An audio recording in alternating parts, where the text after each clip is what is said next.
Hola a todos, bienvenidos a otro sábado filosófico más aquí en el Pensamiento en Llamas. Y bueno, pues en esta ocasión vamos a iniciar un breve ciclo de sábados filosóficos en donde nos adentremos en los diversos tipos de nihilismos que hay, ¿de acuerdo? Espero que sea de su interés este sábado filosófico y los siguientes que vienen. Ya saben que aquí abajo está la cajita de comentarios, me pueden dejar cualquier duda, sugerencia que ustedes tengan. Y bueno, pues antes de comenzar, si te gusta el tipo de contenido que aquí presentamos en el Pensamiento en Llamas y te agrada este sábado filosófico, bueno, pues te invitaría a que nos apoyaras suscribiéndote y activando la campanita de notificaciones para que no te pierdas ningún sábado filosófico. A su vez, pues agradezco enormemente a todas aquellas personas que decidieron volverse miembros del canal, porque bueno, pues es gracias a sus retribuciones económicas que el Pensamiento en Llamas puede seguir existiendo y que yo, pues de esta forma puedo mantener todo lo que aquí ofertamos de manera pública y gratuita para todos aquellos que estén interesados en las diversas temáticas que aquí presentamos en el Pensamiento en Llamas.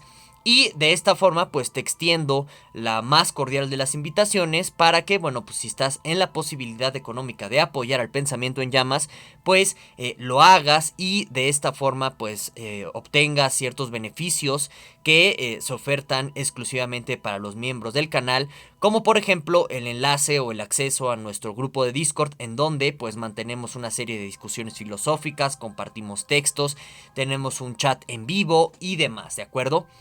Bueno, entonces, pues ya concluyendo toda esta parte de los comerciales del presente sábado filosófico, pues vamos a entrar de lleno con la materia que nos atañe o que nos trae en esta ocasión. Que bueno, pues al ser este el primer sábado filosófico dedicado a este ciclo de sábados filosóficos acerca de los diferentes tipos de nihilismo, pues me voy a concentrar más que nada en definir qué es esto del nihilismo. Vamos a tratar de mostrar una panorámica de posibles escenarios que nos indiquen cuándo surge a nivel cultural esto que se conoce como el nihilismo, al menos aquí en Occidente. Y pues vamos a concluir este sábado filosófico reflexionando acerca de, bueno, pues si es posible ser nihilista, ¿de acuerdo? ¿Qué tipo de panorámicas hay, etcétera? Y bueno, de esta manera vamos a introducir también al menos tres tipos de nihilismos que yo identifico. Por supuesto que tradicionalmente hay un tipo de categorización del nihilismo que consiste en dividir a los distintos nihilismos tanto en activos como en pasivos. Más adelante en el presente sábado filosófico les voy a decir qué pienso al respecto de esa distinción y por qué, bueno, pues en pocas palabras a mi consideración es una distinción muy deficiente, muy pobre en virtud de la complejidad que rodea al mismo tema del nihilismo. Y bueno, les adelanto que cualquier tipo de comentario que me quieran dejar respecto a esta clasificación de nihilismos que ven aquí en la pantalla y que, como les indico, iremos explorando en próximos sábados filosóficos, pues me ayudaría bastante porque, bueno, pues uno de mis trabajos o uno de mis temas de análisis es pues tratar de desentrañar qué es esto del nihilismo, ¿de acuerdo?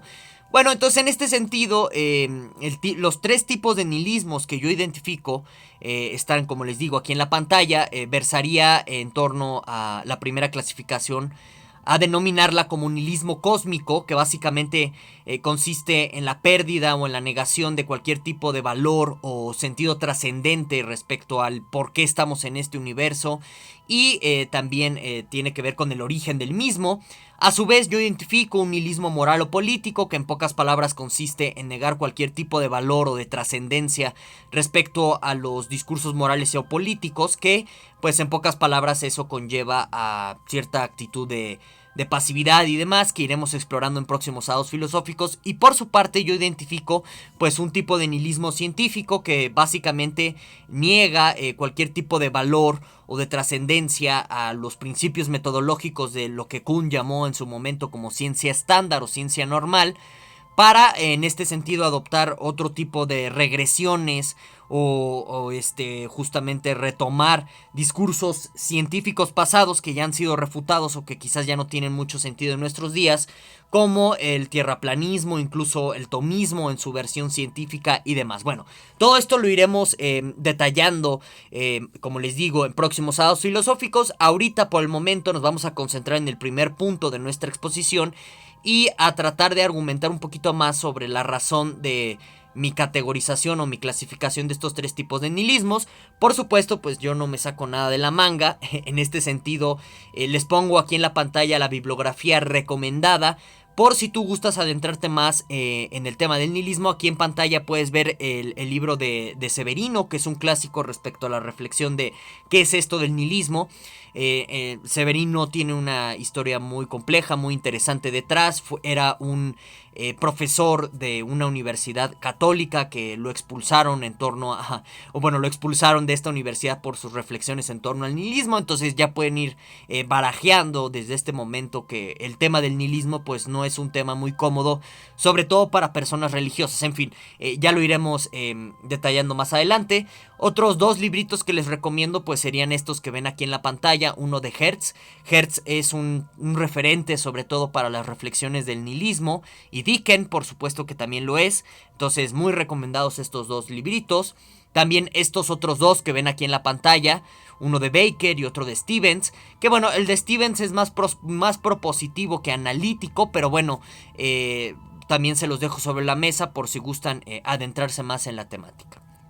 Bueno, entonces vamos a comenzar ahora sí de lleno con la exposición, pues tratando de dar una definición, aunque sea al menos preliminar, porque les digo que todo este tipo de reflexiones en torno al nihilismo son trabajos en desarrollo, por lo que deberían de considerarlo como algo preliminar, en virtud más que nada, además de ser un trabajo en desarrollo, de que, bueno, pues el nihilismo parece ser una expresión cultural y de nuestro tiempo, de nuestro momento. Y bueno, el gran problema que hay con caracterizar expresiones culturales de nuestro tiempo, de nuestro momento, es que como justo estamos inmersos en este momento histórico, de pronto como que tratar de dar una caracterización tan fina o tan sofisticada de que sea exactamente el momento histórico en el que vivimos, pues implica que en algún sentido puedas salirte de tu momento, de tu época histórica, y bueno, básicamente eso es imposible, por lo que en muchos sentidos estamos a ciegas respecto a este tema. Quizás si el ser humano sigue existiendo en 100 años, pueda dar una caracterización más perspicua, más enfática, en fin. Entonces, de manera preliminar, pues vamos a entender al nihilismo como una expresión cultural que consiste en la negación o en la actitud de rechazo. También puede darse en los dos sentidos, o sea que tú tengas una negación y también una actitud de rechazo respecto a cualquier tipo de valor, principio o conocimiento trascendente sobre nuestro origen o nuestro lugar en el mundo, así como de la naturaleza del mundo y del por qué existe algo así como esta realidad, que en pocas palabras a esto es a lo que me refiero con el término mundo, ¿no? A la realidad. Bueno, entonces, como ustedes pueden darse cuenta, ya de entrada aquí podemos ir esbozando una especie de justificación respecto a mi clasificación o categorización del nihilismo, como nihilismo cósmico, nihilismo moral o político y nihilismo científico, porque en pocas palabras, como ahorita vamos a ir también afinando un poquito más, uno puede ser nihilista, por ejemplo, respecto a la cuestión cósmica, es decir, negando cualquier tipo de trascendencia, es decir, cualquier tipo de objetivo o propósito que podrías decir universal, no subjetivo, etcétera, respecto a por qué existe el universo. Y no obstante, pues no negar algún tipo de valor respecto a la moral. Por ejemplo, tú podrías ser un utilitarista y justificar a la moralidad respecto al principio de utilidad máxima de 1000, que aquí en los sábados filosóficos ya hemos hablado de ese tema, no me voy a detener tanto en ello.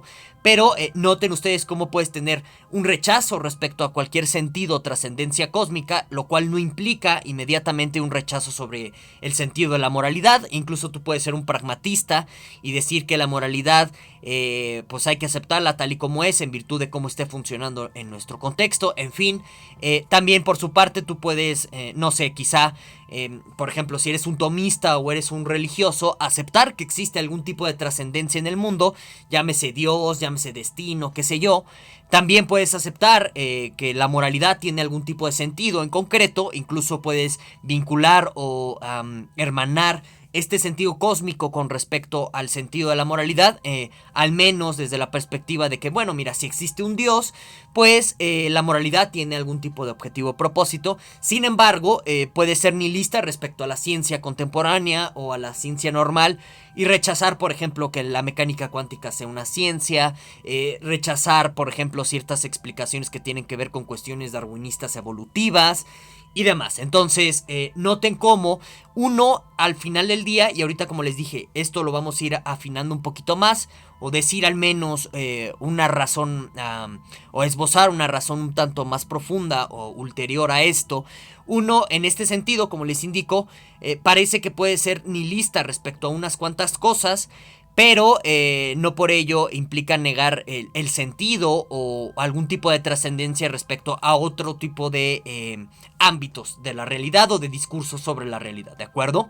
Bueno, vamos a detenernos un poquito en la reflexión de, pues, cuándo exactamente pudo haber surgido el nihilismo como esta negación o esta actitud de rechazo a cualquier tipo de valor trascendente bueno, discurso universal que dé algún tipo de propósito sobre el sentido del cosmos, su origen, nuestro lugar en el mundo, etcétera. Bueno, en este sentido, la literatura es muy diversa y pues digamos en pocas palabras que cada quien puede en este sentido rastrear un diferente momento histórico a partir del cual se da esta ruptura, al menos a nivel de Occidente. No me quiero meter tanto en la cuestión oriental porque es un tema complejo en sí mismo que pues por el momento no nos conviene adentrarnos tanto en ello, más que nada por cuestiones metodológicas, entonces quedémonos en Occidente. Los diversos autores o la literatura o la bibliografía en sí han tratado de focalizar un momento histórico distinto a partir del cual se da lo que, por ejemplo, en términos de Luis Villoro, él denominaba como una ruptura de centros. ¿En qué consiste, en pocas palabras, esto de la ruptura de centros? Bueno, básicamente consiste en que tú tienes un discurso que da este sentido a la vida, que fundamenta, pues digamos, un principio rector o explicativo de la naturaleza y también de la moralidad. El discurso en este sentido se comporta de manera normal.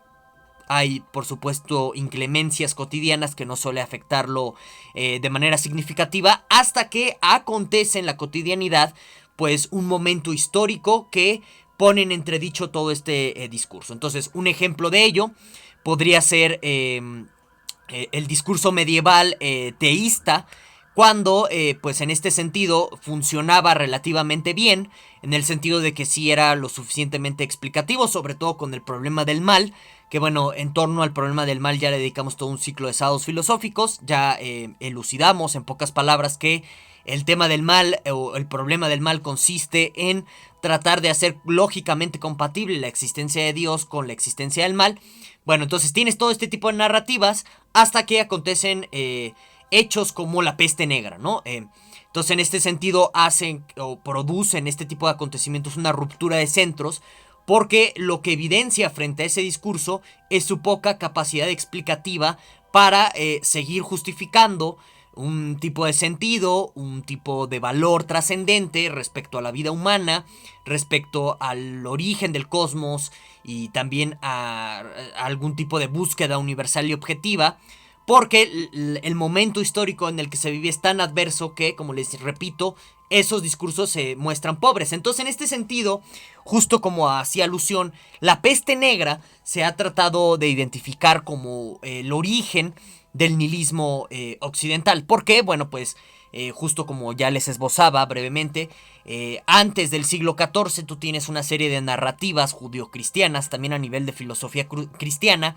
que en pocas palabras tratan de defender la existencia de un dios monoteísta judeocristiano, que bueno, creo que ya todo el mundo lo conoce, ¿no? Es el dios abrámico y demás, en fin, que tiene ciertas propiedades muy particulares, que las podemos caracterizar como el omnitodo, es omnibondad, es omnisciente, es omnipotente. Y tratan en ese sentido las diversas narrativas filosóficas de la escolástica medieval anteriores al siglo XIV de justificar la existencia de esta entidad divina, Dios, etcétera, con respecto a la existencia del mal cotidiano al cual, bueno, pues creo que todos nos enfrentamos día a día. Ya sabes, la existencia de envidias, la existencia de tragedias que te suelen suceder cotidianamente, catástrofes naturales, etcétera. Y todo parece ir bien hasta que acontece la peste negra, como les decía, en el siglo XIV. Y frente a tanta ola de destrucción, de muerte, dicho sea de paso, pues la peste negra va a ser este acontecimiento que devasta al campo europeo, más que nada mata a los campesinos, los privilegiados, en ese momento son los aristócratas feudales medievales que permitieron se permitieron el lujo de refugiarse en sus castillos, por lo que no se vieron tan mermados por la peste negra. El Decamerón pues es un texto que parte de esa premisa o que se inserta en un contexto de nobles que pues están aburridos, encerrados en su castillo y se empiezan a contar cuentos para entretenerse. Y bueno, esta clase social, esta élite del medievo se encierra y el grueso de la gente muere. Y se inserta, esta es una hipótesis en el imaginario colectivo, la idea de que, bueno, mira, pues cómo es posible que Dios permita toda esta muerte y toda esta destrucción. Y bueno, en fin. Entonces, a partir de la raíz, a partir del surgimiento de la peste negra, se pierde el sentido de trascendencia en el mundo. Que bueno, como les digo, viene siendo defendido, desarrollado por las diversas narrativas de la escolástica medieval anteriores al siglo XIV. Esa es una hipótesis. Otros dicen que pues en realidad la ruptura de centros o el comienzo del nihilismo se dio con el descubrimiento de América en el siglo XV. Porque, bueno, pues el descubrimiento de América, por así decirlo en pocas palabras, rompe una serie de paradigmas respecto al lugar del ser humano en la naturaleza. Recuerden que hasta este momento se tiene una interpretación escolástica de la Biblia respecto al origen del ser humano. Y pues en pocas palabras, en la Biblia no se incluye la presencia o la existencia del indígena. Y bueno, ni tampoco de las civilizaciones prehispánicas o precolombinas o precolonia que había aquí pues en el continente americano. Y todo eso rompe, al menos a nivel epistemológico, lo que podríamos considerar como una serie de discursos que de nuevo daban un lugar y un sentido al ser humano en este mundo y a su vez explicaban el mundo de determinada manera. Entonces se cree que eso puede, bueno, este acontecimiento histórico puede ser la razón de la ruptura de centro que llevó pues a Occidente al nihilismo, ¿ok? Otros especulan y dicen que en realidad fue la Revolución Francesa en el siglo XVIII. ¿Por qué? Bueno, pues porque la Revolución Francesa terminó, y claro, no hay que perder de vista que aquí hay una influencia de la Ilustración filosófica o de la Ilustración francesa como movimiento filosófico muy importante, dado con Rousseau, con Voltaire, con Montesquieu, con Diderot y demás. La Revolución Francesa rompe los paradigmas al menos de cómo debería organizarse la sociedad, de lo que se conocía como el derecho divino. Ya saben, es este derecho otorgado por Dios a los gobernantes para reinar. Y a partir de toda esa ruptura, pues digamos que todas las personas que se suscriben a la idea de que fue la Revolución Francesa la causante del nihilismo, creen que en realidad, digamos que tienen una visión más optimista del nihilismo, creen que pues en realidad el nihilismo es una etapa o un proceso por el que pues se sumerge la sociedad occidental en la nada, intentando reconstruir los fundamentos de su sociedad, más que nada de una sociedad democrática, de un estado liberal y en pocas palabras de la vida cotidiana sin la presencia de Dios y sin la presencia de las estructuras medievales que regían la vida cotidiana. Entonces, esa es una hipótesis. Otros creen que más bien la ruptura o el acercamiento o el inicio o digamos la caída por la borda hacia el nihilismo se da con el fracaso de la Revolución Francesa en el siglo XIX. ¿Y por qué se habla en este sentido del fracaso de la Revolución Francesa? Si ustedes notan la historia de la Revolución Francesa desde 1789 hasta 1883 por ahí, con la proclamación de la Tercera República Francesa, bueno, pues Francia está en convulsión política, pasa de una forma de gobierno a otra, en este sentido pasa por un liberalismo democrático, luego se pasa a una monarquía parlamentaria, con Napoleón. Después se dan en microescala diversas formas de gobierno, anarquismos de todo tipo, también socialismos de todo tipo. Y entonces durante todo de esta convulsión, pues comienza a plantearse en el imaginario francés y también en el imaginario europeo y por tanto en todo Occidente, que pues en realidad la Revolución Francesa no fue más que un intento de que pues la burguesía tomara el poder, tomara el control, y en este sentido para que peleara en última instancia por sus intereses y no por los intereses del pueblo, por lo que pues en este sentido la Revolución Francesa o las revoluciones liberales se ven como un gran fraude. Y a partir de de esta gran perspectiva o gran consideración de ver a la Revolución Francesa como un fraude, pues en pocas palabras se produce la ruptura de centro, y más que nada porque, pues digamos, a partir de la ruptura de centro que ocasiona la Revolución Francesa respecto a los viejos ideales monárquicos, teológicos y demás, pues la caída al abismo es más pronunciada o más prolongada. Bueno, por su parte hay otro tipo de personas que creen que en realidad la sumersión hacia el nihilismo cultural se da con el fracaso del progreso científico o del positivismo científico. ¿Por qué? Bueno, pues a partir de la implosión o del estallido de las bombas atómicas en el 45, es en este momento histórico en que, pues en el imaginario occidental, se empieza a percibir o a presentar a la ciencia como una herramienta bélica que nada más está obedeciendo a intereses estatales o intereses puramente comerciales, y que no está velando por el bienestar del ser humano, ni que está conduciendo a la humanidad a un estado utópico de bienestar puro ocasionado por una especie de gobierno tecnocrático, ¿de acuerdo?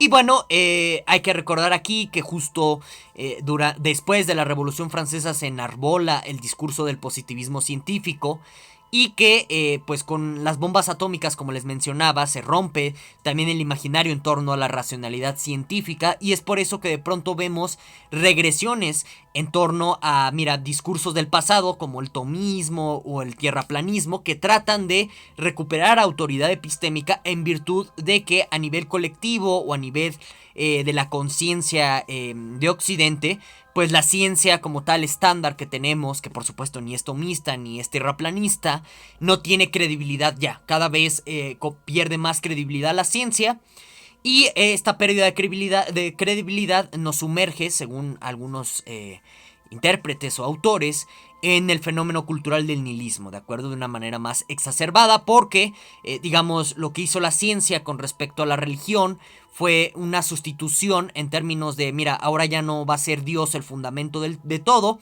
ahora va a ser la ciencia, y en este sentido la ciencia también va a dar un sentido, un propósito de vida. Y por supuesto que al menoscabar o al romperse el centro de explicación científica, pues se da esto de el nihilismo, ¿de acuerdo? Entonces, noten ustedes que hay diversas hipótesis sobre cómo pudo haber surgido el nihilismo. La discusión es larga, extendida, pero bueno, yo se las dejo en la mesa para que ustedes también reflexionen al respecto. Bueno, pues cuál podría ser el origen del nihilismo. A mi consideración, cada uno de estos orígenes a los cuales se ha especulado en concreto sobre cuál pueda ser pues justo la cuna del nihilismo, yo considero que en realidad cada uno de estos orígenes indican o marcan un nihilismo diferente, ¿de acuerdo? Que ya iremos también explorando más adelante en los próximos sábados filosóficos. Bueno, y ya para concluir el video de la presente sesión, brevemente vamos a reflexionar sobre si es posible ser nihilista, y justo con esta reflexión vamos a terminar de atar lo que minutos atrás les indicaba respecto a por qué uno en este sentido no puede ser nihilista respecto a todo, sino que en realidad uno es nihilista en determinados ámbitos o respecto a determinados discursos. Y de esta forma o de esta manera pues motivo mi clasificación sobre el nihilismo que les acabo de presentar, haciendo que esta como clasificación más o menos canónica o tradicional que existe entre nihilismo pasivo y activo se muestre como deficiente. Bueno, vivir en sociedad, primero que nada, implica en algún sentido asumir algún tipo de valor o algún tipo de principio o sentido de trascendencia. ¿Por qué? Porque si uno de pronto rechaza y también adopta una actitud de rechazo, esto es algo muy importante, respecto a cualquier tipo de valor, principio, sentido o sentido de trascendencia, en pocas palabras, eso te va a conllevar directamente a volverte un enemigo de la sociedad y el Estado o el ente que esté encargado de gobernar dicha sociedad te va a erradicar, ¿de acuerdo? Entonces les pongo un ejemplo así muy básico para que se entienda. Supongamos que yo me vuelvo un nihilista absoluto, lo rechazo todo y de pronto pues salgo a dispararle a las personas en la calle, ¿no? Porque pues justo ya rechacé cualquier tipo de valor, entre ellos el valor de la vida, ¿no? De la vida humana como algo que tiene que respetarse y demás. Y bueno, pues evidentemente ahí la consecuencia normativa social es que a nivel jurídico, a nivel penal, pues me lleven a la cárcel o que me ejecuten, dependiendo de las legislaciones de cada país. Bien, bueno, entonces en este sentido noten ustedes cómo, pues sí puede haber casos de nihilismo extremo, sobre todo en el ámbito del mundo delincuencial, que es un tema muy interesante de análisis que no sé si YouTube me deje explorarlo, yo creo que no, entonces no me voy a meter tanto en ello, pero, o sea, digamos que en un ámbito cotidiano, pues no nos explica como que de pronto estos brotes esporádicos o instantáneos o particularizados de sentido de nada o bien de nihilismo que se pueda sentir respecto a ciertas cosas. Por ejemplo, no nos explica el tener una consideración tan totalitarista del nihilismo, el por qué, no sé, algunas personas, por ejemplo, pueden decirse no creyentes de Dios, ¿no? Sin embargo, suscriben un discurso político, o sea, tienen algún tipo de trascendencia respecto a ello. O no nos explica el por qué, otra vez, ¿no? El ejemplo del tomista, cree en Dios, cree en la moralidad judio-cristiana, pero a lo mejor no cree en la ciencia estándar que tenemos en el siglo XXI.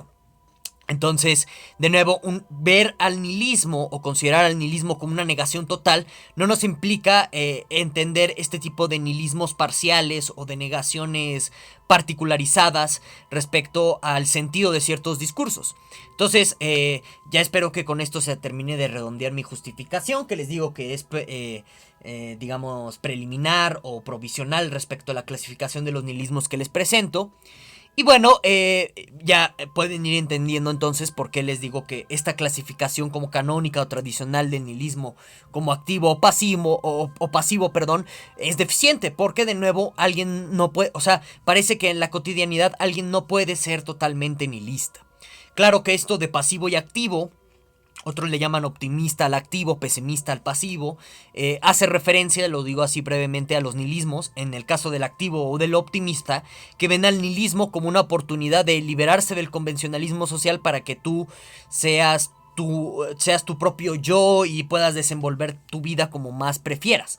Y en ese sentido el pasivo o el pesimista es aquel que niega o rechaza cualquier tipo de acción inmediata, propositiva después de llegar al nihilismo. Básicamente el nihilismo pasivo o pesimista lo ve todo negro y en muchos sentidos se puede volver autodestructivo.